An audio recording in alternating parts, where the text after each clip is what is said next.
तो इसमें देखिए भाई, जो मेन इसके अंदर जो कॉमर्शियल बैंक का जो मेन फंक्शन होता है वो होता है क्रेडिट क्रिएशन, की साख का निर्माण कैसे करता है बैंक, मनी सप्लाई को कैसे एक्सपेंड करता है बैंक, वो आज हम सीखेंगे। देखिए भाई, कई बच्चों को क्या है ये समझ में नहीं आया, काफ़ी बार आपने पढ़ा होगा, लेकिन आप बिल्कुल आज हम बेसिक से समझेंगे कि क्रेडिट क्रिएशन बैंक कैसे करते हैं।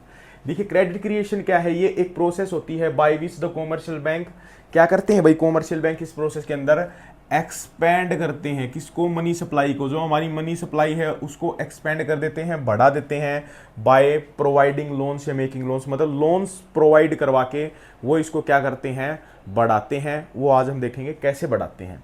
इसकी एक प्रोसेस होती है। सबसे पहली प्रोसेस के अंदर क्या होता है, प्राइमरी डिपॉजिट। सबसे पहले क्या है भाई, प्राइमरी डिपॉजिट का मतलब है कि पैसा जमा करवाना। सबसे पहले पैसा जमा होगा बैंक के अंदर, उसके बाद ही क्या है प्रोसेस स्टार्ट होती है। उसके बाद एक वर्ड आता है लीगल रिजर्व रेशो, जिसको हम सीआरआर या एसएलआर की फॉर्म में जानते हैं। सीआरआर का आपको पता ही है कि बैंक एक रिजर्व रेशो होता है, कैश रिजर्व रेशो, जो आरबीआई के पास क्या है बैंक को जमा करना पड़ता है। दूसरा होता है स्टैट्यूटरी लिक्विडिटी रेशो, जिसको वो फंड होता है, वो रेशो होता है जो बैंक अपने पास रखता है ताकि कोई भी कस्टमर है जब उसको पैसे की जरूरत होगी तो उसको वो दे सके। ठीक है भाई, तो इसको दोनों को मिला के हम इसको बोलते हैं लीगल रिजर्व रेशो। ठीक है, तो ये रेशो क्या है, मेंटेन करना होता है बैंक को। तो इस डिपॉजिट में से इसको मेंटेन करेगा और जो बैलेंस बचेगा उस बैलेंस को क्या करता है, इसको हम यहाँ से माइनस कर लेते हैं जैसे एक तरह से। ठीक है, मान के चलिए प्राइमरी डिपॉजिट है, इसमें से हम इसको माइनस कर लेंगे ताकि ये अपने पास रख सकें, और जो बाकी बैलेंस बचता है उसको हम क्या कर देता है बैंक भाई, लैंडिंग, मतलब कि बैंक लोन पे दे देता है दूसरे लोगों को, और बार बार लोन देता है। उससे क्या होता है, मल्टीप्लायर इफेक्ट जनरेट होता है, जिससे क्या होता है, क्रेडिट क्रिएशन होती है। ठीक है भाई, ये तो थी एक डेफिनेशन। अब एग्जांपल की सहायता से समझेंगे। इसके लिए इसका फॉर्मूला क्या है क्रेडिट क्रिएशन निकालने का, कि क्रेडिट क्रिएशन क्या है, ओरिजिनल डिपॉजिट को यदि हम क्रेडिट मल्टीप्लायर से क्या कर दे भाई, मल्टीप्लाई कर दें। अब बात यहां आती है कि सर क्रेडिट मल्टीप्लायर कैसे निकालेंगे। क्रेडिट मल्टीप्लायर क्या होता है भाई, 1 में LRR। इसका तो आपको पता ही है कि लीगल रिजर्व रेशो क्या होता है, CRR SLR। जैसे मान के चलिए इन दोनों को एक बार हम मान लेते हैं कि ये है 10%। ठीक है भाई, तो 1 में हम कितना करेंगे, 10% का परसेंटेज को करेंगे तो 0.1, एक का कितना हिस्सा हो गया, 0.10 हो गया ना। तो इसको अगर हटाएंगे पॉइंट को तो यहाँ पे 100 आ जाएगा। इससे अगर कैलकुलेट करेंगे तो मतलब क्या आ गया, 10। इसका मतलब क्या आ गया, हमारा क्रेडिट मल्टीप्लायर यहाँ पे कितना निकल के आ गया, 10 आ गया भाई। ठीक है, अब मान के चलिए किसी ने बैंक के अंदर कितने पैसे जमा किए, 1000 रुपए। ठीक है, तो किससे मल्टीप्लाई हो गया, 10। इसका मतलब 1000 रुपए का कितना क्रेडिट क्रिएशन करेगा बैंक, 10,000 क्या है क्रेडिट क्रिएशन कर देगा। तो कई बार ये क्वेश्चन आ जाता है कि भाई मान के चलिए कि बैंक ने क्या किया, आपका जो ये है लीगल रिजर्व रेशो है, LRR है, वो 20 है। ठीक है, और बैंक के पास 1 लाख रुपए जमा होता है, तो बताइए बैंक कितना क्या करेगा, क्रेडिट क्रिएशन कितनी करेगा। तो वही हम करेंगे 1/20 और मल्टीप्लाई बाय 100, तो ऐसे करके 5 आ जाएगा हमारे पास। ठीक है, क्रेडिट मल्टीप्लायर 5 आएगा, तो 5 से हम किसके 1 लाख उसने अगर जमा होते हैं तो क्रेडिट क्रिएशन कितना हो जाएगा, 5 लाख। तो इससे हम ये है कि LRR अगर हमें लीगल रिजर्व रेशो का पता है तो उससे हम क्या निकाल सकते हैं, क्रेडिट मल्टीप्लायर। और क्रेडिट मल्टीप्लायर को यदि हम डिपॉजिट्स जो बेसिक ओरिजिनल डिपॉजिट है उससे अगर मल्टीप्लाई कर देंगे तो हमारी क्रेडिट क्रिएशन निकल के आ जाएगी।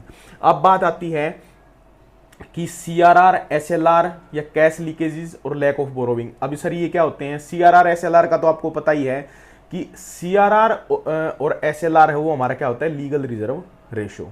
अब ये बताइए कि लीगल रिजर्व रेशो अगर ज्यादा है, ठीक है, अगर लीगल रिजर्व रेशो अगर ज्यादा है तो क्रेडिट क्रिएशन ज्यादा होगा या कम होगा। ठीक है, मैंने आपको पहले ही बताया था कि अगर LRR है 1/LRR है, अगर वो ज्यादा हो गया, मतलब अगर वो 20% हो तो इनटू में कितना आ जाएगा, 100, या पॉइंट है ना, तो पॉइंट से कट के 100 आ जाएगा। तो ये कितना आ गया, 5। और मतलब फिर कितना हो जाता, अगर 1000 रुपये जमा करेंगे तो कितना हो जाएगा, मल्टीप्लाई 5 से करेंगे तो 5000। इसका मतलब क्या है कि सर अगर CRR SLR अगर बढ़ जाता है तो इससे नेगेटिव इंपैक्ट आता है किसके ऊपर, हमारा क्रेडिट क्रिएशन के अंदर। ठीक है, ये क्वेश्चन आया हुआ है कि भाई अगर CRR SLR ज्यादा हो जाए तो क्रेडिट क्रिएशन ज्यादा होगा या कम होगा। तो सीधी सी बात है कि भाई इससे क्या होगा, क्रेडिट क्रिएशन आपका कम होगा। पहली बात तो ये। दूसरा हम इफेक्ट देखेंगे कैश लीकेजेस। कैश लीकेजेस का मतलब क्या है कि कैश का कम हो जाना, लीकेज होना, मतलब कि मान के चलिए अब जैसे आप अभी आपने न्यूज़ में भी देखा होगा कि काफ़ी सारे क्या है भाई, इकोनॉमी, हमारी इकोनॉमी में ये हो गया, दूसरे आपको पता ही है कि बाहर इंटरनेशनली क्या हो रहा है, ठीक है, फिर क्रूड ऑयल है वो आ नहीं रहा है, ठीक है, और मुझ में क्या है प्रॉपरली ट्रांसपोर्टेशन हो नहीं रहा है ऑयल की वजह से, ठीक है, रेट ज़्यादा बढ़ रहे हैं। लेकिन ऐसी मतलब गलत बातें मार्केट के अंदर फैलाई जा रहे हैं हमारे देश के अंदर कि ना अब तो इकोनॉमी फेल होने वाली है, ये होने वाला है, ये होने, ऐसा कुछ नहीं है। काफ़ी सारे मैंने वीडियोस भी देखी हैं, ऐसे बोल रहे हैं कि बैंकों के पास पैसा नहीं है, अपना पैसा है ना बैंकों से निकाल लीजिए। देखिए अगर ऐसा होता है ना तो फिर बिल्कुल इकोनॉमी में प्रॉब्लम आ जाएगी, अगर मतलब ऐसे नेगेटिव इंपैक्ट आते हैं जैसे कि सब अपना पैसा निकाल लेंगे। अब मैं आपको बता रहा हूं कि कैश लीकेज का मतलब ये है कि जब लोग अपना पैसा है वो क्या है अपनी कैश फॉर्म में रख ले अपने पास, अगर वो रखेंगे तो बैंक क्या है क्रेडिट क्रिएशन नहीं कर पाएंगे भाई। क्रेडिट क्रिएशन होता ही जब हम डिपॉजिट करते हैं, जब हम डिपॉजिट करेंगे तो हमें भी इंटरेस्ट मिलेगा। बैंक के पास पैसा है, बैंक दूसरों को भी लोन देगा, दूसरों को लोन देगा तो वो अपना बिजनेस करेंगे। तो मतलब ऐसे करके ये पूरी जो अपनी इकोनॉमी है या अपना देश है कोई भी, वो क्या है पूरा एक सर्कल में काम करता है। हर एक व्यक्ति एक दूसरे के ऊपर निर्भर होता है, ठीक है, हर एक की जितनी प्रोसेस है। तो कैश लीकेजेस का भी नेगेटिव इंपैक्ट पड़ता है। अगर हम कैश अपने पास रख लेंगे या बैंकों से निकाल लेंगे तो इससे नेगेटिव इफेक्ट पड़ेगा भाई, आपका क्या है मल्टीप्लायर इफेक्ट थोड़ा कमजोर हो जाएगा, कम हो जाएगा, क्रेडिट क्रिएशन कम होगा। अब उसके बाद है लैक ऑफ बोरोइंग्स। अगर कोई लोन ही नहीं लेगा तो बैंक क्या करेगा, बैंक अपने पास पैसा रख के ही क्या करेगा, अगर लोन ही नहीं लेगा तो बैंक क्या है भाई दिवालिया हो जाएंगे। तो मेन मुद्दा यही है कि अगर ये 3-4 क्वेश्चन आ जाते हैं कि भाई लैक ऑफ बोरोइंग्स का क्रेडिट क्रिएशन पे क्या नेगेटिव इफेक्ट होता है, हमेशा कैश लीकेजेस अगर ज़्यादा होते हैं तो भी नेगेटिव इफेक्ट आएगा, अगर CRR SLR बढ़ जाते हैं तो भी क्या है क्रेडिट क्रिएशन पे आपका क्या नेगेटिव इफेक्ट देखने को मिलेगा भाई, ठीक है। तो ये मैंने आपको बिल्कुल आज ये जो क्रेडिट क्रिएशन है ना ये मैंने आपको अच्छे से डीपली समझा दिया है भाई, ठीक है। एक बार मैं आपको एग्जाम्पल की सहायता से और बता देता हूँ कि क्रेडिट क्रिएशन करता कैसे है बैंक, ठीक है, वो और देख लेते हैं एक बार।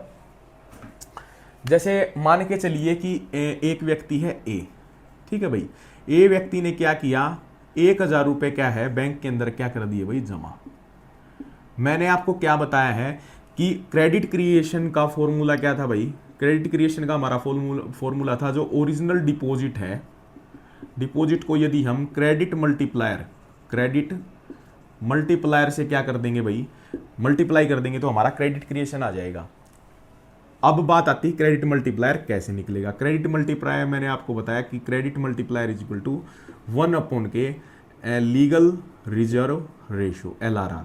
तो LRR मान के चलिए हमारा है भाई 10, ठीक है, 10 है तो यहाँ से पॉइंट ये कट जाएगा तो 100, तो इससे आ गया मतलब कि हमारा क्रेडिट मल्टीप्लायर आ गया 10, ठीक है भाई, 10 क्रेडिट मल्टीप्लायर आ गया। तो इसका मतलब क्या है कि 1,000 रुपये अगर जमा करेगा कोई भी व्यक्ति बैंक के अंदर तो बैंक उसको 1,000 के एक्सपेंड करके कितना क्रेडिट क्रिएशन कर देगा, कितना हो जाएगा भाई 10,000, ठीक है। एक बार हम ये देख लेते हैं कि 10,000 की मतलब प्रोसेस देख लेते हैं एक बार, पूरा 10,000 तो काउंट नहीं कर पाएंगे लेकिन मैं आपको प्रोसेस बता देता हूं।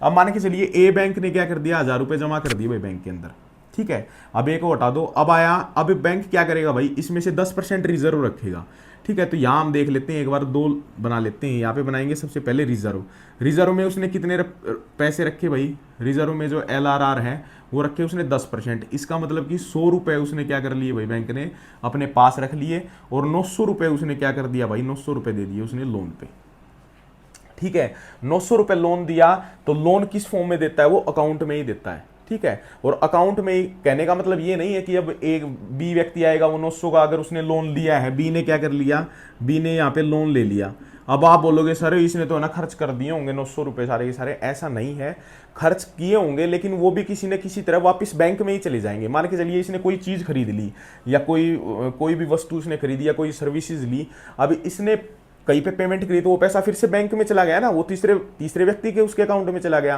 कहने का मतलब बैंक से पैसा वापस बैंक में ही चला गया। फिर ये बी व्यक्ति ने लोन ले लिया, लोन लेके इसने किसी पेमेंट कर दी, मान के चलिए इसने बी ने कोई पेमेंट कर दी सी व्यक्ति को, ठीक है, और सी व्यक्ति ने क्या किया अब उसके पास 900 रुपये आ गए, इसने 900 के 900 रुपये यहाँ पे क्या करवा दिए बैंक में फिर से जमा करवा दिए। अब सी आया जिसने बी से ये पेमेंट ली थी उसने क्या करे 900 रुपये उसने जमा कर दिए भाई, ठीक है। 900 रुपये जब जमा करने आया तो 900 का 10% उसने बैंक ने क्या कर लेता है, बैंक 90 रुपये अपने क्या कर लेगा भाई, LRR में रखेगा, और 810 रुपये यहाँ पे क्या कर देगा भाई, फिर से लोन दे देगा। ठीक है, 810 सी ने क्या 810 रुपये का लोन मान के चलिए बैंक ने किसको दे दिया भाई लोन, अब डी को दे दिया। डी ने वो पेमेंट किसको कर दी, ई को कर दी, किसी वस्तु खरीद लिया, कोई सामान खरीद लिया। ई ने फिर से क्या किया, ई फिर बैंक के पास आया, उसने 810 रुपये फिर बैंक में जमा कर दिए भाई, यहाँ आके इस बैंक में नहीं, चाहे दूसरे बैंक में कर दिए हों, लेकिन जा तो बैंक में ही रहे ना, बैंक सारे इंटरकनेक्टेड हैं। तो 810 रुपये जमा कर दिए। अब 810 का वही कि भाई 10% बैंक 81 रुपये तो यहाँ पे अपना रिजर्व बना के रखेगा, और 810 में से आप लगभग ये घटा लीजिए, कितना हो गया, 730 रुपये के आसपास है ना, 729 रुपये के आसपास क्या है भाई, वो क्या है अपने पास, मतलब फिर से क्या दे देगा भाई, फिर से इसका क्या कर देगा, लोन। अब आप ध्यान से देखेंगे कि पैसे तो 1000 ही थे, लेकिन बार बार में क्या हुआ, रिजर्व रख के उसने उसको दे दिए, उसने फिर से बैंक में जमा कर दिए वही पैसे, फिर यहाँ पे 900 रुपये क्या हो गया यहाँ पे। लेकिन क्या होता है, ये जो 1000 रुपये हैं या आपके फिर से 900 रुपये जो जमा होते हैं ना, वो बैंक की लायबिलिटी हो जाती है एक तरह से। ठीक है भाई, बैंक का उत्तरदायित्व तो है कि हम जब भी कोई भी कस्टमर पैसे मांगेगा तो हम ये पैसे उनको लौटाने के लिए, इसीलिए तो ये रिजर्व बनाया जाता है। ऐसा थोड़ी ना है कि मैंने 1 लाख रुपए जमा करा दिए तो मैं कल ही जाके लाख रुपए निकाल ही लूंगा, ऐसा तो नहीं होता भाई। जरूरत होती है तो 2000, 5000, 10,000 निकाल लेते हैं हम जरूरत के हिसाब से। तो इस तरीके से भाई क्या होता है, क्रेडिट क्रिएशन होता है। ठीक है, मैंने आपको बिल्कुल डीपली पढ़ा दिया है, बस क्वेश्चन ये ध्यान में रखिएगा कि हमेशा क्वेश्चन आता है वो इसके ऊपर नहीं आएगा, ये सिर्फ समझाने के लिए था। आता है तो बस ये आएगा कि भाई क्रेडिट क्रिएशन है, अगर आपने 1000 रुपये बैंक के अंदर जमा किए जाते हैं और जो लीगल रिजर्व रेशो अगर वो 10 है, जितना भी परसेंटेज हो ना उससे डायरेक्ट आप मल्टीप्लाई कर दो, इसका सीधा सा है, ये भी निकालने की जरूरत नहीं। जितना भी आपको ये दे रखा हो ना, इसका बस 1 के LRR करके, सॉरी 1 के LRR करो, जितना 10 है, ठीक है, तो और मल्टीपल 100 हो जाएगा, 10 से कट के आ गया 10। ऐसे तो भाई दिक्कत हो जाएगी, LRR अगर 20 हो गया ना तो फिर ये घटता चला जाएगा, मतलब जितना LRR बढ़ेगा ना उसकी वैल्यू निकाल के इससे मल्टीप्लाई कर दो, आपका क्या आ जाएगा, क्रेडिट क्रिएशन निकल के आ जाएगा भाई। ठीक है, ऐसे बैंक क्या करते हैं, क्रेडिट क्रिएशन करते हैं। तो ये थी भाई आज की हम अपनी वीडियो कॉमर्शियल बैंक